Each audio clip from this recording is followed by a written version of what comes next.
یہ بات کا بھی ذکر کیا گیا کہ جناب اگر ہم اتنے ہی برے ہیں تو ہم سے ملاقاتیں کرنے کیوں آتے ہیں، بندے کیوں بھیجتے ہیں، کیوں آپ کی یہ خواہش ہوتی ہے کہ ہم آؤٹ آف دی باکس جا کر آپ کی مدد کریں، ہم پولیٹیکل پروسیس کے اندر انٹرفیئرنس کریں، یہ کیوں آپ کی خواہش ہے، کیوں بار بار اس بات کا نہ صرف ذکر کیا جاتا ہے، اور جب آپ کو یہ بات باور کرائی جاتی ہے کہ نہیں جناب اسی نہیں کرنا، ہم نے پولیٹیکل انجینئرنگ نہیں کرنی، ہم نے پولیٹیکل انٹرفیئرنس نہیں کرنی، تو پھر آپ برا منا جاتے ہیں، پھر آپ آ کے تقریریں کرتے ہیں، پھر آپ آ کر جو ہے وہ الزام تراشی کی ایک نئی مہم شروع کرتے ہیں۔ سائفر اس کی ایک زندہ مثال ہے۔ سائفر کے بارے میں یہ انکشاف بھی کیا گیا کہ سائفر کے بارے میں عمران خان صاحب کو نہیں پتا تھا۔ کامرا کے اندر ایک میٹنگ تھی، وہاں پر ایک وہ جو ہیوی میکینیکل کمپلیکس ہے کامرا میں، وہاں پر عمران خان صاحب آئے تھے۔ یہ وہی دن ہے جس کے بارے میں میں نے ابھی آپ کو بتایا تھا کہ عمران خان صاحب نے اس کے بعد دیر کے اندر جلسہ کیا تھا۔ وہیں پر جو ہے باجوہ صاحب نے وہ فضل الرحمان صاحب کے حوالے سے بات کی تھی،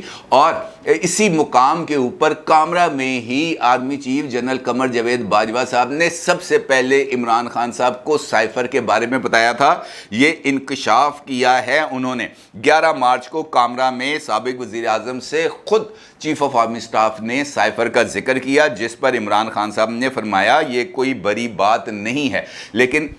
پھر D G I S P R کا یہ کہنا ہے کہ یہ ہمارے لیے حیران کن تھا کہ 27 مارچ کو پریڈ گراؤنڈ میں جلسے کے اندر عمران خان نے ایک کاغذ کے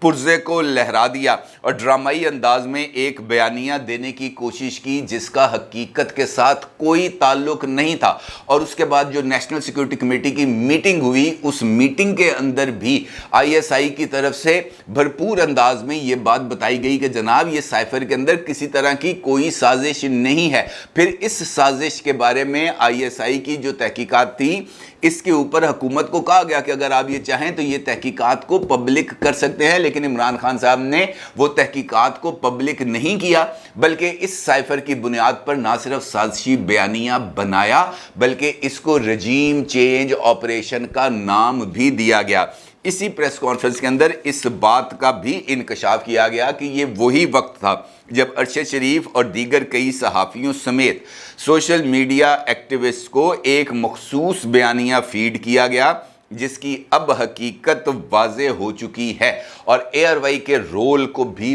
بھرپور طریقے سے سامنے لایا گیا ہے، نہ صرف سازشی بیانیے میں بلکہ ارشد شریف مرڈر کیس کے اندر بھی بہت ہی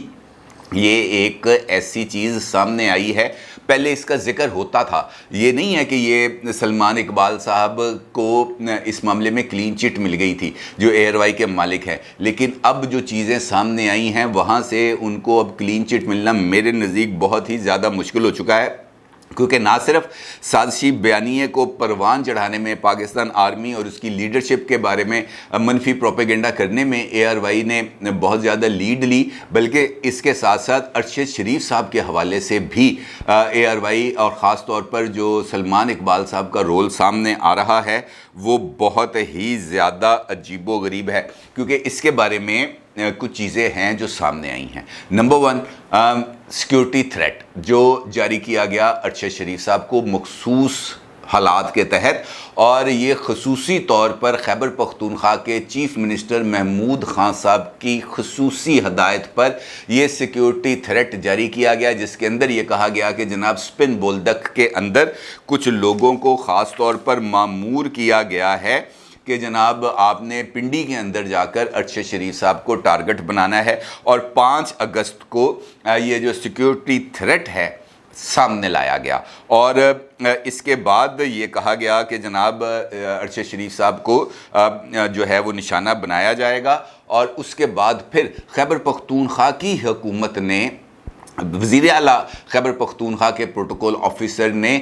پشاور ایئرپورٹ پر ارشد شریف صاحب کو تمام ایف آئی اے کاؤنٹرز سے سیکیورٹی کلیئرنس کے بعد ان کو پروٹوکول کے تحت جا کر جہاز میں بٹھایا اور ان کو باہر بھجوایا۔ یہ بھی انکشاف سامنے آ گیا ہے۔ اس کا مطلب یہ ہے جناب کہ جو سچویشن ہے یہ بہت ہی زیادہ گمبھیر ہوتی چلی جا رہی ہے، اور یہ جو گمبھیر ہونا ہے یہ بہت ہی زیادہ اب خطرناک سچویشن میں جا رہی ہے، اور اس کے اندر انہوں نے مطالبہ کیا ہے D G I S P R lieutenant general Babar Iftikhar صاحب نے کہ جناب سلمان اقبال صاحب کو پاکستان واپس لا کر ان کو تحقیقاتی کمیشن کے سامنے پیش کیا جائے اور ان سے اس بارے میں پوچھا جائے کہ جناب ارشد شریف صاحب باہر کیسے گئے، کہاں پہ گئے، کس کی ہدایت پہ گئے، کس کس سے ملے، کہاں کہاں پر ٹھہرے، کینیا کیوں لے کے جایا گیا، اور کینیا کے اندر وہ کہاں پہ ٹھہرے، کس کے ساتھ ٹھہرے، وہ بندہ جو ان کا ڈرائیور تھا خرم وہ کون تھا، اس کے ساتھ جو دوسرا بندہ تھا وقار وہ کون ہے، وہ اس وقت کہاں پر ہے۔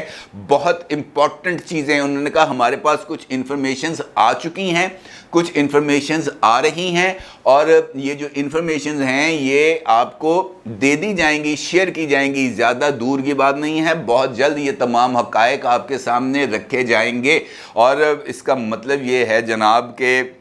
یہ میں نے آپ کو یہ بات میں آپ کو بتا دوں، ارشد شریف صاحب کی نماز جنازہ بھی ہو گئی ہے اور ان کو سپرد خاک بھی کر دیا گیا ہے، وہ لحد میں تو اتر گئے ہیں، لیکن یہ بات آپ آج میری لکھ لیں کہ ارشد شریف صاحب اپنے ساتھ کئی لوگوں کو اپنے ساتھ لے کر وہ لحد میں اترے ہیں، بہت سارے لوگوں کے آگے اب انہوں نے فل سٹاپ لگا دیے ہیں، اور اس عمل کا اب آغاز ہونے جا رہا ہے۔ یہ کام کہیں رکنے والا نہیں ہے، یہ اب آگے بڑھے گا، کیونکہ خود اب اس بات کی اگر یہ بات کہی جا رہی ہے کہ تحقیقاتی کمیشن بنایا جائے، international organization, journalist rights organization, human rights organization, اور پاکستان کے اندر جرنلسٹ کمیونٹی کے لوگوں کو بھی اس تحقیقاتی کمیشن کے اندر شامل کیا جائے، تو اس کا مطلب یہ ہے کہ بہت کچھ کھل کے سامنے آئے گا، بہت سارے لوگوں کے ارد گرد گھیرے کو تنگ کر دیا جائے گا، اور بہت سارے نام سامنے آئیں گے، یہ تانے بانے بہت دور تک جائیں گے۔ یہ بات آپ میری لکھ کے لے لیں، یہ کہیں پر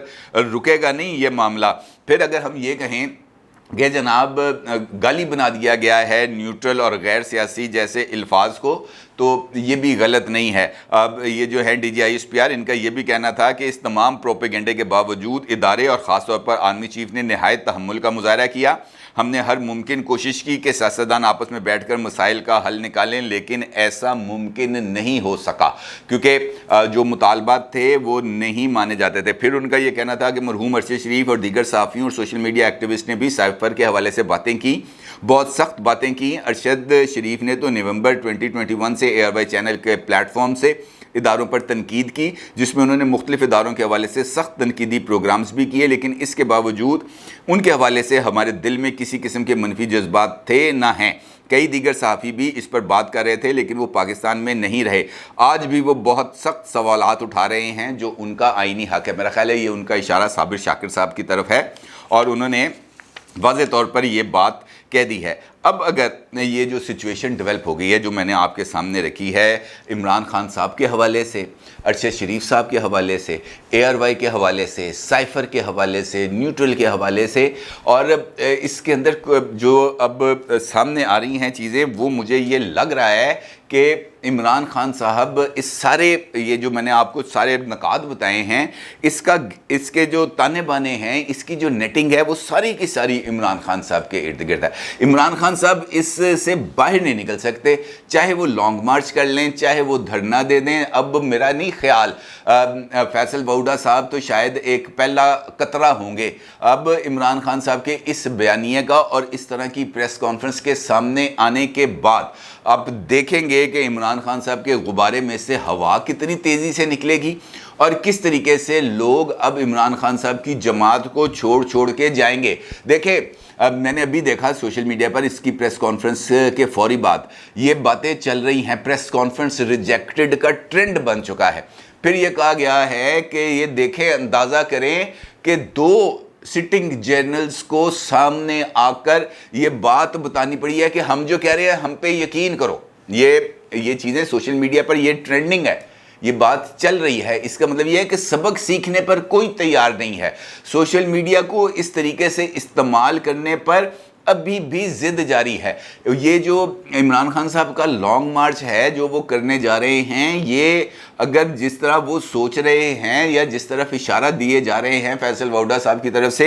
یہ اگر اسی طرف آگے بڑھیں گے تو پھر سنگین قسم کے خطرات لاحق ہیں۔ اس کو ہم کسی بھی طریقے سے آسانی کے ساتھ اس کو رول آؤٹ نہیں کر سکتے. ندیم انجم صاحب, اگر لیفٹیننٹ جنرل ندیم انجم صاحب منظر عام پر آئے ہیں اور آ کے ان کا یہ کہنا ہے کہ جناب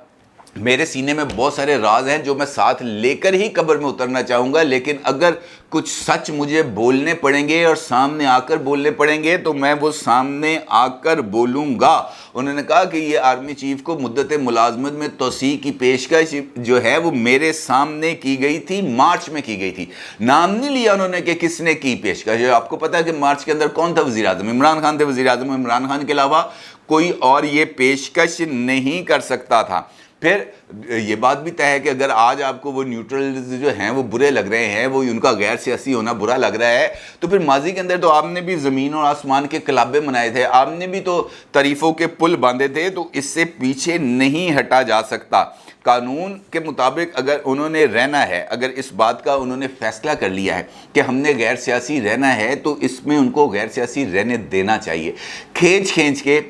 سیاست میں نہیں لا کے ان کو انوالو کرنا چاہیے, کیونکہ اس صورتحال میں جو میں نے آپ کو بتا رہا ہوں کہ واقعتاً اب یہ سنگین صورتحال ہے. 2 جنرلز کا, سٹنگ جنرلز کا, ایک D G I S P R کا, ایک D G I S I کا,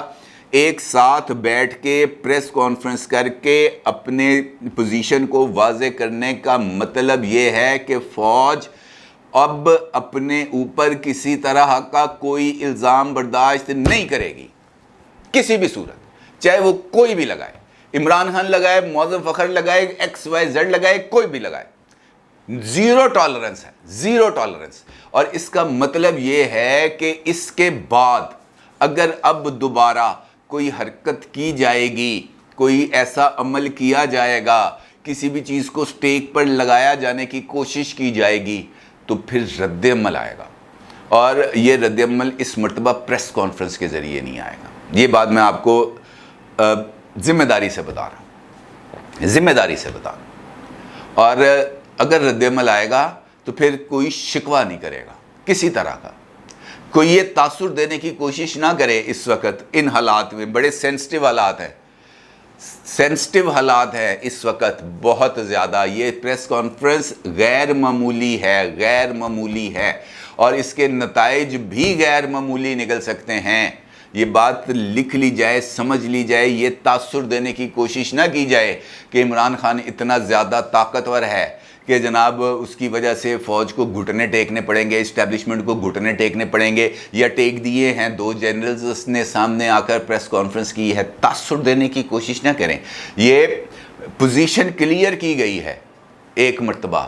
بتایا گیا ہے کہ جناب لسبیلا واقعے کے بعد بھی جو چیزیں چلی تھیں اس کو صرف اس وجہ سے نظر انداز کیا گیا تھا, انتہائی ناپسندیدہ تھیں, نظر انداز کیا گیا تھا. تو کچھ وجوہات تھیں جن کی وجہ سے نظر انداز کیا گیا تھا. عاصمہ جہانگیر کانفرنس کے اندر جو نعرے بازی کی گئی تھی, کچھ وجوہات تھیں نظر انداز کرنے کی, لیکن اس کے باوجود جو سخت پیغام تھا وہ اس حکومت کو بھی بھجوایا گیا تھا. پھر سابق صدر نے بھی مذمت کی, پھر موجودہ وزیر اعظم نے بھی کی, پھر وزیر قانون نے بھی کی, وزیر داخلہ نے بھی کی, وزیر خارجہ نے بھی کی.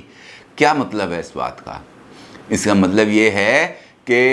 آپ اگر اپنی حد میں رہیں گے تو ہم بھی اپنی حد میں رہیں گے. اب یہ پیغام ہے میرے خیال میں, اس پریس کانفرنس کا یہی ایک پیغام ہے کہ آپ اپنی حد میں رہیں, ہمیں اپنی حد میں رہنے دیں. آپ اگر حد سے نکلیں گے تو پھر آگے ڈیڈ اینڈ ہے, اور اس ڈیڈ اینڈ کا مطلب آپ زیادہ اچھے طریقے سے سمجھ سکتے ہیں. اپنی رائے کا ضرور اظہار کیجیے گا. آپ کا بہت شکریہ. اللہ حافظ.